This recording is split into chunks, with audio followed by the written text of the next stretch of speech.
prefeitura optou por fazer uma implementação descentralizada do acesso à informação. Ou seja, cada órgão, ele designa os pontos focais que o colega aqui falou, o Ricardo, para poder lidar diretamente com o ESIC. Ele vai ser aquela pessoa que vai ser capacitada para poder entrar diariamente no ESIC, olhar os pedidos de acesso à informação recebidos por aquele órgão e encaminhar internamente aquele órgão para quem teria aquela informação. Esse ponto focal, já respondendo ao Ricardo, ele é designado pelo chefe de gabinete. Ele é designado pelo chefe de gabinete porque o nosso decreto municipal, ele determina que a chefia de gabinete é o responsável legal pela informação disponibilizada no ESIC. Ou seja, ele precisa de uma pessoa que esteja trabalhando junto com ele para poder garantir que aquele trabalho esteja sendo bem feito, porque no final das contas, ele seria responsabilizado legalmente por aquela primeira informação colocada no sistema ESIC. Como?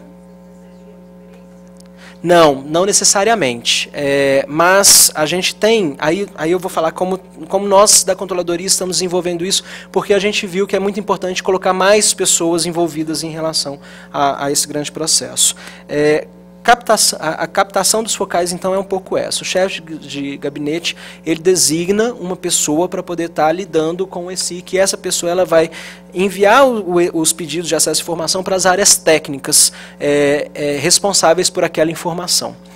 Depois que as áreas técnicas respondem para aquela pessoa o pedido de acesso à informação, nós orientamos, e principalmente se há o deferimento parcial ou indeferimento, a passar pelas assessorias jurídicas dos órgãos, porque é importante também, a assessoria jurídica está dando uma olhada, e nós orientamos também, é uma orientação da controladoria, porque a gente viu que isso mudou completamente em relação às respostas, a passar pelas assessorias de comunicação, assessorias de imprensa, assessorias de comunicação, aquele pedido respondido, para quê? Trabalhar a informação de forma que ela fica legível, de forma que ela tenha uma informação cidadã, com uma linguagem cidadã para a pessoa disponibilizada. Porque senão, às vezes, vem da área técnica uma tabela que está inexplicável para poder ler, e a partir disso, isso tem esse processo. Depois ela vai ao chefe de gabinete, para o chefe de gabinete conferir a resposta, e a partir disso você tem a informação. Esse é o ciclo proposto pela controladoria em relação aos pedidos de acesso à informação, e que nós sabemos que até por questão de recursos humanos ou questão de definição da própria chefia de gabinete, que tem autonomia para poder decidir como esse processo é internamente, que normalmente não é feito desta forma especificamente, mas é a orientação, porque a gente viu que assim a gente conseguiu um nível de eficácia e eficiência melhor nos atendimentos aos pedidos.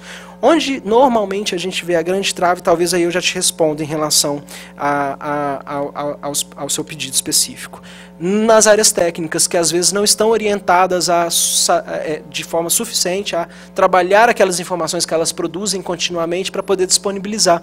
Então, às vezes, você não tem o pedido respondido em 20 dias e às vezes até em 30 dias, porque ainda não tem uma área técnica que está respondendo aquele pedido de acesso à informação para o ponto focal de ESIC. Né? E a gente viu isso o ano passado, em dezembro do ano passado, a gente fez 6 capacitações diretas para os pontos focais, nisso que a gente chamou de rede info aberta, agora é o novo nome, rede info aberta, mas era rede info, depois a gente pode falar um porquê. Nessas orientações, no último mês, em dezembro, a gente fez uma pergunta para as pessoas que eram os pontos focais do ESIC. Quais são suas maiores dificuldades em relação ao fluxo do pedido de acesso à informação? Eles nos falaram, e falaram de forma bem franca, falaram assim, olha, ter as respostas das áreas técnicas dentro do prazo proposto pela lei. E aí eles às vezes ficam na mão em relação àquela informação, e aí não tem como fazer uma boa resposta e passar por esse fluxo inteiro. Assim. No final, em relação ao seu pedido, eu acho que deve ter sido feito para o governo do estado de São Paulo, né? Tipo, é federal. Essas informações todas que você citou como exemplo, os custos, preços, né, de pagamento de servidores, deveria estar disponibilizado, deveria integrar aquilo que, para mim, seria uma justificativa técnica para o aumento do preço do cinema. Só falar que a concorrência com o público privado, né, tipo, para mim, não seria um bom pedido de acesso à informação. Está na CGU, provavelmente eles vão dar um parecer favorável ao seu recurso, pelo padrão da CGU, que realmente vai na comissão, né, de missa de reavaliação de informação, e normalmente eles aceitam os pedidos que são bem embasados, ou que não estão em contradição com a lei. E aí, assim, já vem uma outra dica para todos vocês em relação a isso. Se na terceira instância, lá na SEMAI, né, dos órgãos, você não conseguiu obter uma informação em que você considera que é uma informação pública e deveria estar disponibilizado, aí tem os órgãos de controles externos, e nessa casa aqui tem o Tribunal de Contas do município, que vocês podem estar acionando em relação àquele seu próprio pedido de acesso à informação. Parece contraditório eu estar falando nisso, mas a gente faz capacitação contínua dentro de toda a prefeitura para que a lei de acesso à informação, que é uma lei federal, seja respeitado dentro do município. Então a gente tem que ver isso de forma bem interessante. Mas também nós gostaríamos de nos colocar à disposição para poder assessorar o processo também, porque dentro da CGM a gente consegue fazer algumas coisas internas, como por exemplo enviar ofícios para chefe de gabinete, chamar secretários para reunião. A gente tem alterado muito essa questão em relação à Comissão Municipal de Acesso à Informação atual, que vê a transparência como prioridade. Então a gente, se vocês verem as atas da SEMAI que a gente disponibiliza todas ativamente, 2 procedimentos super interessantes que ocorreram como exemplos para poder ver que é uma prioridade o acesso à informação e continua sendo. A gente viu que tinha muita coisa parada na segunda instância, porque na segunda instância o órgão não tem aquilo que a gente chama de recurso de ofício, que vai direto para outra instância se o órgão não lidar com ele. E aí a SEMAI determinou que se o órgão não respondesse aquele pedido no prazo de 5 dias, que é onde a segunda instância tinha que ser respondida, em 10 dias, depois de enviado um ofício da controladoria, ele vai ter que parar obrigatoriamente na SEMAI. Então, antes não estava tendo esse tipo de procedimento, alguns pedidos a gente estava vendo parados por aí, né? Então, a SEMAI, que é essa comissão com 8 órgãos de governo, determinou há 2 reuniões atrás que a controladoria enviasse para a SEMAI mesmo todos os pedidos que estivessem parados. Isso melhora o fluxo, porque não trava mais, agora não trava. A gente manda 10, 12 ofícios por semana para os órgãos em relação a isso, já pedindo eles para que sejam respondidos no prazo máximo. E uma outra questão que nunca aconteceu também, que a gente pode falar que foi a primeira vez na SEMAI que isso acontece de forma tão explícita assim, convocação de uma reunião extraordinária com um determinado secretário que estava apresentando uma série de respostas incongruentes com aqueles pedidos de acesso à informação. Então a gente vai ter isso também. Ou seja, o secretário vai ter que prestar o esclarecimento e mostrar melhorias dentro do atendimento do ESIC para uma comissão que é formada pela Secretaria de Governo Municipal, pela Secretaria Municipal de Gestão, pela Controladoria Municipal Controladoria Geral do Município, pela Secretaria Municipal de Justiça, pela Secretaria de Comunicação, pelo Gabinete do Prefeito e pela Secretaria da Fazenda e pela Secretaria Municipal de Direitos Humanos e Cidadania, que hoje é a presidência dessa SEMAI. É isso. Esclareci as dúvidas? Muito bom. Bem esclarecido. Bom, temos aqui a pergunta do senhor aqui na frente. Já temos 3 inscritos, perfeito. Tá, perfeito. Débora, o senhor. Oi, boa noite, meu nome é Débora. Na verdade, eu tenho uma pergunta e uma consideração. A pergunta é: por que não caminhou, eu não sei se é exatamente no departamento de vocês, mas por que não caminhou o Diário Aberto, aquela parceria que tinha com a USP? Porque eu sou leitora do Diário Oficial por dever de ofício. Sou servidora aqui da casa e leio todos os dias Diário Oficial. E aquilo é uma coisa muito difícil de entender. As linguagens são múltiplas, é muito difícil de fazer buscas. E tinha ali uma esperança de que pudesse ser um pouco mais acessível. Então, a primeira coisa era isso. Por que não avançou? E outra era uma consideração, porque, enfim, uma reflexão em relação à lei em si. As organizações que têm convênios com a prefeitura, o que ela recebe da prefeitura, ela tem que tornar transparente. O que ela não recebe, ela não precisa tornar transparente. Tem uma questão aí colocada que surgiu muito na CPI do Teatro Municipal, e inclusive dentre os encaminhamentos aqui da Câmara em relação à CPI era tornar um pouco mais transparente o processo a gestão do Teatro Municipal e fazia várias considerações em relação ao acesso à informação. porque boa parte das questões, que não que você parta da presunção de que a pessoa tem má intenção na gestão de qualquer contrato, mas uma das coisas que foi constatada lá é que boa parte das coisas estavam escondidas e das coisas que tinham irregularidades estavam exatamente onde não tinha obrigação de publicar. Então, eu acho que isso é uma questão de reflexão, mas que eu acho que, de alguma forma, tem que estar no horizonte do legislador, porque, por exemplo, contratação de servidor, de funcionário. Esse funcionário pode estar contratado pela ONG e também contratado pelo convênio. Então, ele tem dupla contratação, mas, objetivamente, ele está recebendo de um lugar só. Então, acho que era um pouco coloquei como uma reflexão, porque foi um apontamento recente aqui da casa, e acho que como a gente está num espaço para falar um pouco de cultura, acho que foi uma das contradições que foram encontradas nesse processo da CPI. Obrigada.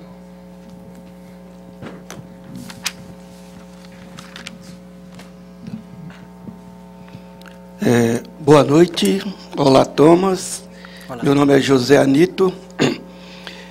Talvez essa minha dúvida ela seja um setor da formação simples, né? Nós falamos muito mais no nível do ESIC, né? Que é o Sistema de Informação Cidadão, da LAI, né? Que é o Lei de Acesso à Informação e tal. E me coube uma dúvida em relação perante a controladoria. Ela existe quando a gente passa desse nível de internet e tal, a controladoria, ela tem acesso pessoalmente? Atendimento pessoal? Tá. E se tiver, qual é o caminho? É só isso, obrigado. Nada. Boa, ótimo. Boa noite a todos e a todas. Meu nome é Antônio Marcelo de Souza Lima. Sou conselheiro participativo pela Subprefeitura de Santo Amaro e conselheiro titulado CEPOP e representante também lá pela Subprefeitura de Santo Amaro. Quando foi aberto o sistema do ESIC em novembro, eu me cadastrei, fiz login e senha. E eu fiz uma pergunta com relação ao Fundurb. E o chefe de gabinete, na época do prefeito Haddad, do subprefeito Laércio de Santo Amaro, o senhor Tadeu Dias, me respondeu pelo e-mail, falando que ele não tinha essas informações para poder estar me passando. E com relação à planilha de execução orçamentária, que o nosso vereador Apólice Neto falou que tem a informação, já vai para 1 ano e meio que eu preciso saber que a Prefeitura de Santo Amaro, né, agora a Prefeitura Regional, dilui para a gente o que ela gasta com relação ao orçamento da execução orçamentária de um ano, de 12 meses, que esse ano foi de 41 milhões. Nós temos aqui um empenho do mês, um empenho do ano, uma reserva já de empenho e uma reserva de um orçamento congelado. E até hoje não foi passada essa informação. Gostaria de saber como que a gente faz para ter essas informações. Obrigado. Muito bom. Tá ótimo. Mas posso responder, passar? Acho que a gente tem 3 respostas e aí eu acho que a gente vai chegar ao término, porque a gente tem 5 minutos para terminar e eu gostaria de seguir rigorosamente o nosso prazo estabelecido com o pessoal aqui, beleza? Tá ótimo. Perfeito. Obrigado, Tomás. Tá. Bom, em relação ao Diário Livre, para quem não conhece, foi um termo de cooperação feita com a Colab USP, é uma organização da USP que disponibilizou um script que conseguia trazer todas as informações do Diário Oficial da cidade em formato aberto para a sociedade. E está em funcionamento ainda, né? Está hospedado pela USP ainda, não foi internalizado. O município de São Paulo ganhou prêmio na área de tecnologia e informação em relação a isso. Mas é prioridade da Secretaria Municipal de Gestão fazer uma alteração da disponibilização hoje do Diário Oficial. Eu acho que isso pode surgir por aí em algum determinado momento. Assim. Nós fizemos uma nota técnica para a atual gestão. A Controladoria, a Coordenadoria de Promoção de Integridade especificamente, trabalha normalmente de forma transversal nos órgãos, fazendo notas técnicas para alguns assuntos que os órgãos nos perguntam. E nós fomos convocados pelo secretário de gestão, até porque nós fizemos uma apresentação em relação ao Diário Livre para a secretaria, para fazer uma nota técnica em relação à possibilidade de alterar o Diário Oficial e quais aprimoramentos que a gente via necessários dentro do Diário Oficial do município. E um deles, que a gente considera essencial, é fazer um Diário Oficial em formato aberto, porque daí você pode fazer inúmeras questões com as informações publicadas. Pode, inclusive, assim, construir aplicativos específicos para consultorias jurídicas ou para a própria população em relação a algumas determinadas informações. Então, talvez está dentro de um processo aí de alteração do atual Diário Oficial da cidade, que a gente sabe que é muito difícil de fazer consulta, mas ainda existe a página do Diário Livre. Felizmente, a USP ainda mantém essa página com o script rodando e a gente faz a manutenção de todas essas informações contínua, assim. Tá funcionando, tá? Inclusive, a gente tem reunião na Colab USP na segunda que vem para poder falar exatamente sobre esse assunto. Bom, enfim. Sobre a questão de organizações sociais, eu também estou com uma nota técnica pedida pelo gabinete da Controladoria em relação às organizações sociais de todas as áreas, porque a gente vai trabalhar agora de forma muito explícita em relação à transparência dos atos das organizações sociais. É necessário a gente partir para isso, porque a gente viu que os órgãos já têm isso, de certa forma, considerado bem né, tipo, de uma forma bem orientada em relação à lei, até a administração indireta tem respondido muito bem, tem lidado com as informações muito bem. As organizações sociais a gente ainda precisa capacitar muito e também alterar até algumas questões de contrato em relação à disponibilização das informações. E essa questão que você soltou agora, específica, é uma das questões constatadas, né? Tipo, a lei obriga que as organizações elas emitam de forma transparente todas aquelas questões relacionadas à contratação do poder público para ela. Então, só que ela tem outras funções e outras arrecadações em relação às áreas. E aí você tem, às vezes, uma disponibilização do orçamento para aquela organização social que não não está claramente definida. Então, a gente tem que começar a pensar sobre isso. A gente está pensando sobre isso, sim. Tá? É necessário. Porque, assim... É necessário mesmo garantir transparência em todas as áreas que fazem implementação de políticas públicas. A outra pergunta, José Anito, sobre a questão de atendimento pessoal. A gente tem o SIC presencial nosso que fica na Coordenadoria de Promoção de Integridade. Então, caso você queira, caso qualquer pessoa queira ir até a Coordenadoria de Promoção de Integridade, a gente fica ali em frente à Prefeitura, no prédio da Líbero Badaró. Né? Tipo, Líbero Badaró, 293, 19º andar. É aberto lá de 10 às 4, é certeza que você vai ser atendido logo na entrada, assim.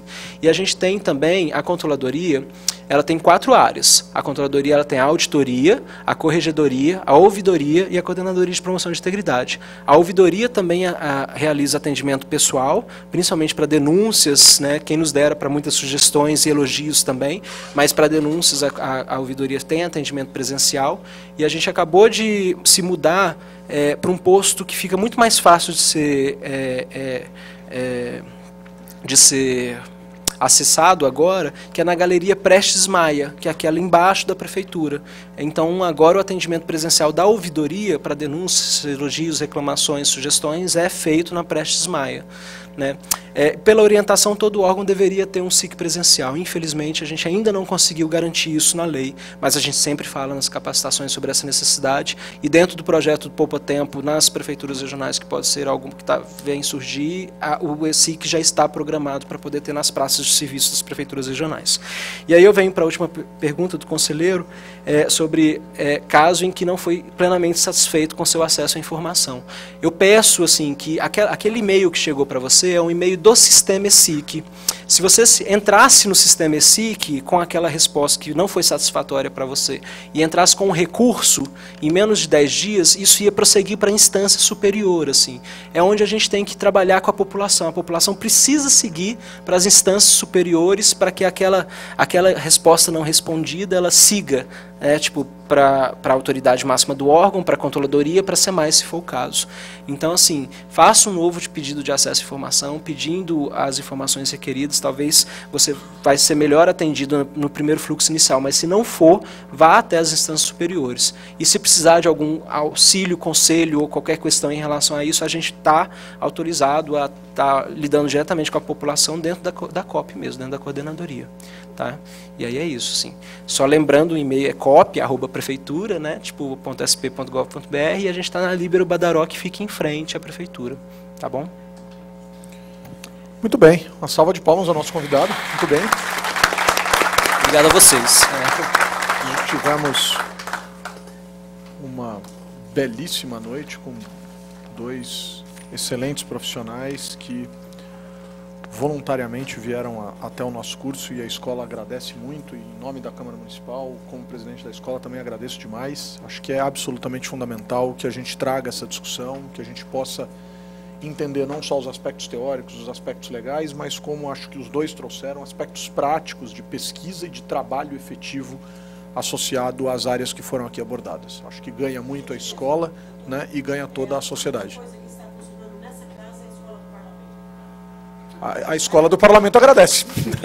Então, com este depoimento que nos envaidece e nos deixa muito contentes, a gente agradece muito. Obrigado pela presença. Lembrando que só mais uma questão, por gentileza, pessoal, aqui uma questão de ordem bastante importante. Eu gostaria só de destacar que na semana que vem nós teremos aqui o portal Datapedia, né, com os seus dirigentes. A gente ainda está definindo se com o Marco Silveira ou com a professora Patrícia Tavares do INSPER, para trazer a questão de como trabalhar com informações, e o pessoal do Open Knowledge Brasil com o Ariel Kogan. Acho que será mais uma noite extremamente interessante. Muito obrigado a todos. Excelente noite. Muito obrigado.